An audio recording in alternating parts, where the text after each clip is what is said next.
So, how bad was Microsoft's 2018 E3 conference? Honestly, not that bad.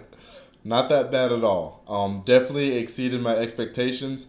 You guys know me, I've never been a huge fan of Microsoft. I've always actually been rather down on them. I like kicking them while they're down and, throwing the dirt on them and all that stuff. But, I've always been a fair and balanced individual, a fair and balanced person. And I have to admit that the conference was pretty okay. It wasn't that bad at all.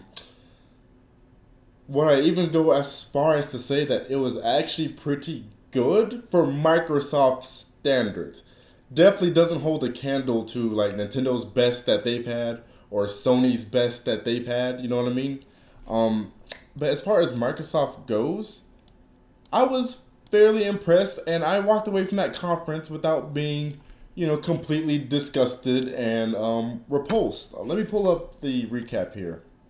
This isn't going to be in order or anything, but uh, let me see. Where's that? Where's that window? Here it is. Okay. But yeah, I didn't actually think it was that bad at all. Now they did do one thing that was expected, and that was show tons of multiplats. But the thing is, and here's the reason why I think the conference wasn't bad at all, and it was kind of the saving grace of the conference. Despite the fact that they didn't show that many exclusives, they were able to make up for that in the raw quantity of games that they showed. You see what I mean? Especially when you factor in that a lot of those games that they showed were world premieres. Whether games are an exclusive or not, and I've said this before, a company still gets points in their presentation if it's a world premiere because they're the ones who are showing the very first footage or the very first announcement of those games. You see what I'm saying? So they get points for that. When someone on my Facebook said it, he put it really well. I think it was actually Neil Gamespark actually. He said, as for gaming as a whole, the conference was great. For Xbox, it was crap, and I completely 100% agree with that sentiment. That conference gave you absolutely no reason to buy an Xbox. Still, because everything they showed, basically everything they showed, you could get on PC, and there's also some multiplats that you could also get on your PS4. I think the only exclusive, and not that they've confirmed it, but I'm going to assume the only exclusive they showed was Halo Infinite, Halo 6, which was my most excited thing that they showed. Unfortunately, there was no information after that, no release date, no gameplay, anything, just Halo Infinite. But it was still pretty hype to get Halo 6 confirmed and teased or whatever. But just given the history, Halo 4, Halo 5, all that stuff, those weren't on PC, so I'm assuming this one won't. But everything else, I'm pretty sure, correct me if I'm wrong, I'm pretty sure everything else that they showed had Windows right next to the Xbox logo. You see what I'm saying? So if you didn't have an Xbox One and you have a PS4, or you have a gaming PC and you watch this conference, that conference probably did nothing for you. Outside of show some exciting world premieres, which is great still. Like I said, I'm giving them points for that. But as far as that conference for the Xbox brand, what it did for the Xbox brand, not much. But let's get into what they showed. I already talked about Halo. Very excited to see that. I just wish they had at least something to say about it. You can't just show the trailer and then the person comes back out. Phil Spencer or whoever comes back out and you don't say anything over. He just kind of skips over and starts talking about the conference and gaming and yada yada. That was kind of, I don't know. That was just odd to me that they didn't have more to say about their flagship franchise. The next entry in that franchise. Like I said, this isn't in order. Gears of War 5. I really got Gears fatigue after 3, but this one looks a bit more tactful, I guess you could say. I even like the way the game looks. Like the art style isn't so big, bulky. Cliff Blazinski, and I guess that's because he's gone now. I don't believe he's working on the Gears titles anymore. Correct me if I'm wrong, but the characters actually have realistic, normal human proportions. I enjoy that, and it seems a lot more.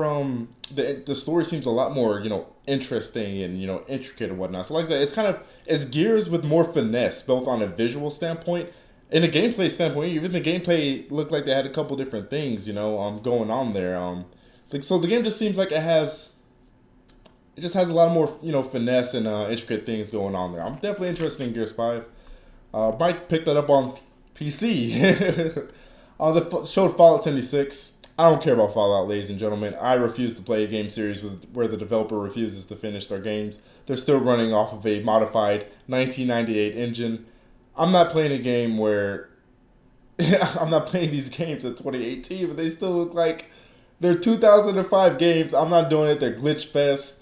The AI is completely robotic. The voice acting is usually very just horrible. I can't do it. Skyrim is one of the most overrated games of all time. I'm sorry, it's the truth. I said it.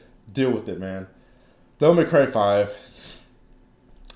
I don't care. It's in the same reboot. Not that I care about the original series. I've never been a Devil May Cry fan, but I just can't stand the way Dante and Nero look. Like, they just look like such freaking edgy, try-hard dudes. I can't do it. I can't do it. I'm sure it will be a good game, gameplay-wise, but I just can't do just...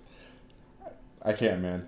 The Battletoads announcement, that was hype, but they didn't show anything of it. They didn't show anything, but it's still cool to know that a Battletoads game is coming out.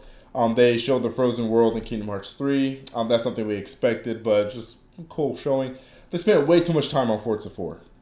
Way too much time. I mean, it's a racing sim. You shouldn't spend... I think, correct me if I'm wrong, I'm pretty sure Forza 4 is the game they spent the most time on, which was a racing sim. You see what I'm saying? That's not the type of game I feel like you should spend the most time on in your conference, because it's a racing sim. How much can you show that we haven't seen before? You see what I'm saying? Think about every racing sim game you guys have seen out there. Think about the reveal trailers. The reveal trailers are always the same because it's cars. You see what I'm saying? There's not much you can do with that. Scene cut, scene cut, scene cut, turning a corner. That's all racing game trailers are. There's not much to them. I understand, there's lots of car enthusiasts out there who enjoy these simulators. I personally don't. I think they're incredibly boring. I think a lot of them are very samey. I understand there's some small nuances that, differentiate these racing sims. I'm not, going to speak on something I don't play. I'm just saying largely, especially looking from the outside in, they look the same. If I'm going to play a racing game, if I want to play a game, period, I want to play a game that's, more just disassociated with the real world, right? I don't want to play realistic games. The whole point for me of playing a video game is to play something I can't do in real life, something that is fantasy, something that is ridiculous. If I want to play a racing game, it has to be something like Mario Kart or F-Zero, Wipeout, things of that nature. Realistic racing sims, I don't really care for. I don't play Forza, of course, if you didn't get that by now. But I'm fatigued from Forza. I don't even play the game. I don't play the series. I don't play that genre. And I'm fatigued because I'm tired of seeing a new Forza game every freaking year. Literally, they've turned it into a yearly franchise. It's annoying. I'm so tired of saying, brrr, scene cut, brrr, scene cut, brrr, scene cut. It's cars. Okay, we get it. Cars, yes. Turns, speed, stuff, things. Where's my phone? I forgot to text her. Shoot. Moving on. The Division 2. Look, I get it. The Division has some loadout stuff, has like little RPG elements sprinkled here and there or whatever. It's a generic run-of-the-mill first-person shooter, guys. That gameplay reveal they did, the demo, whatever, I could literally show you 10 other E3 reveals of shooters that look exactly the same as that. I can't stand these incredibly generic-ass shooting games. I can't. And mind you, I have a few generic shooting games that I play and I enjoy, but usually the reason why I play them is because my friends will get me on them in their multiplayer and I'll play with them or whatever. If a friend introduces me to something, I'm more willing to play it. You see what I'm saying? And stuff like that. Or it just caught me at a time where I really wanted to really just, play a shooter, get that shooter itch, out of my system, and that game was there, so I bought it. But just looking at the Division, just nothing truly unique. Just standard run-of-the-mill. I'm so tired of these boring freaking reveals, these gameplay demonstrations of these shooting games, because they're all the same. And then, of course, they have this stupid, completely fake, completely inaccurate gamer communication, the party when they're talking to each other. We have two guys on our flanks. Okay, I got him.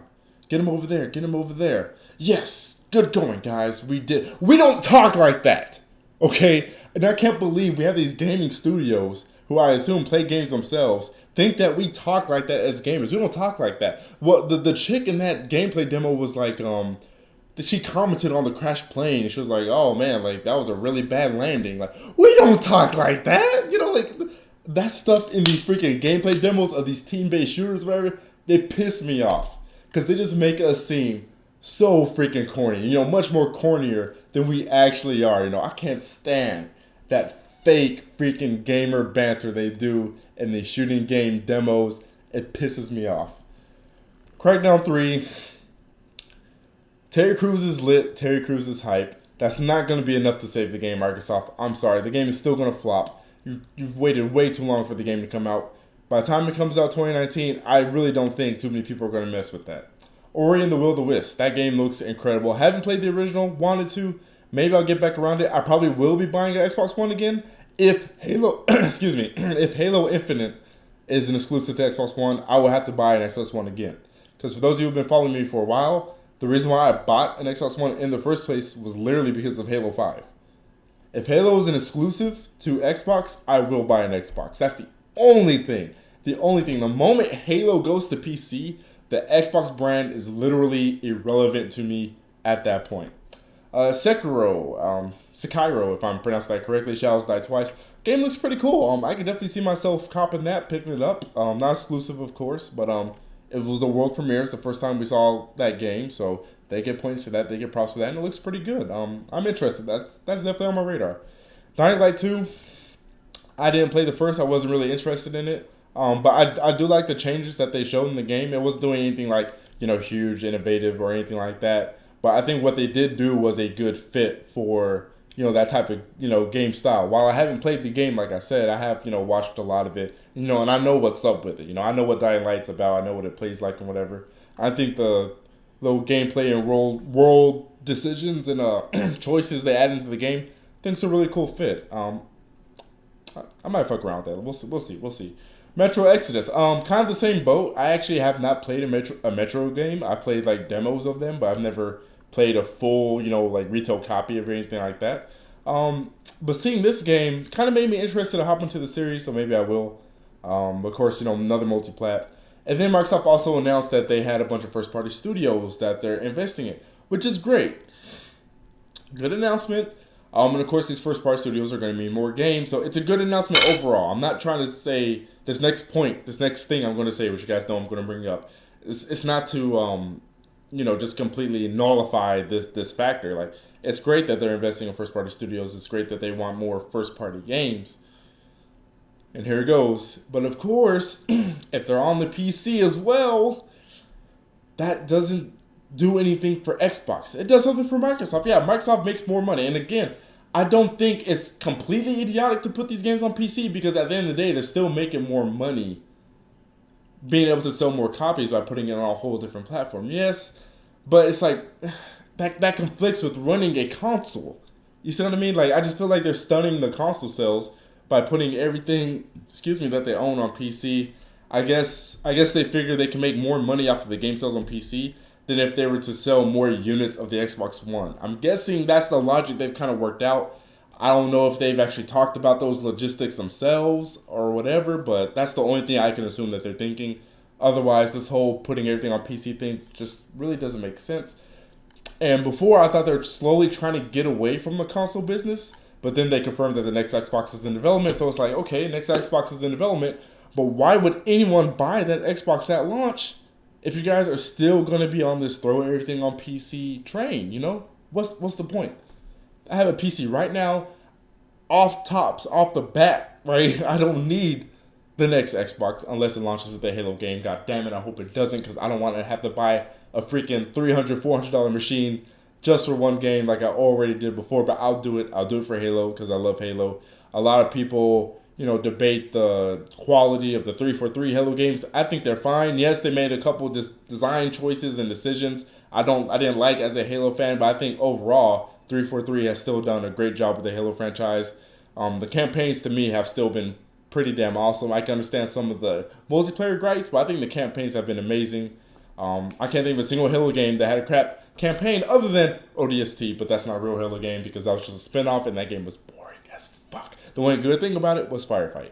So yeah, that pretty much wraps up everything. They showed 50 games, 18 of which were 18 of which were exclusive. You know, got to put those on there. And they showed quite a few world premieres. So like I said, they exceeded my expectations, and they were able to kind of offset the disadvantage and negative point that nothing they're showing was really exclusive, but they were able to offset that with just the raw numbers and quantity of games that they actually revealed and showed. You know what I mean? So they get points for it. I'm rating this on Microsoft scale. Let me make sure I put that out there. For Microsoft, B minus. B minus. I'll give them B minus. I was thinking about a C plus, but I was like, you know what? 50 games. And the another thing is the presentation factor. The presentation was great. The pacing in this conference was great. It kind of slowed down once they hit the Forza. Once Forza came, they kind of hit a bump, and it was just kind of slow and kind of boring a little bit. But it kind of picked back up. So, for the most part, the pacing was really good. The conference kept us engaged, whether or not they were showing the games that we wanted, whether or not they were showing games that were exclusive. The pacing was good. It was really just back to back to back to back to back to back games. So even as someone who's not an Xbox fan at all, who thinks the Xbox is utterly irrelevant outside of Halo, B minus. It was a pretty decent conference. It was. On Microsoft scale, B minus. Those are my honest to God opinions. Let me know what you guys think about the conference down below.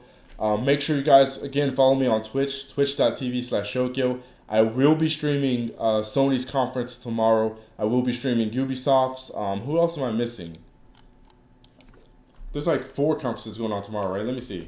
E3 2018. Schedule. Pretty sure there's like 3 or 4. Right, let me see. But that's just tonight. I know that. Okay, here we go. Yeah, Square, Ubisoft, the PC gaming show is Sony. I'll probably be streaming Ubisoft and Sony. I might do Square. We'll see. I might do Square. So probably Square, Ubisoft, Sony. Not really interested in the PC gaming show. And then of course I'll be streaming Nintendo at 11 o'clock Tuesday Central Time. So I'll be streaming all the major conferences, guys. So make sure you guys tune in for those. And of course, as always, I'll also be uploading my live reactions to the conferences and whatnot. We are here with Dr. Buckdale. She came up with this experiment, the Purge. If we want to save our guys, country, let me we know what must you release guys thought all our about anger Microsoft's in one conference down night. below. I'll see y'all later.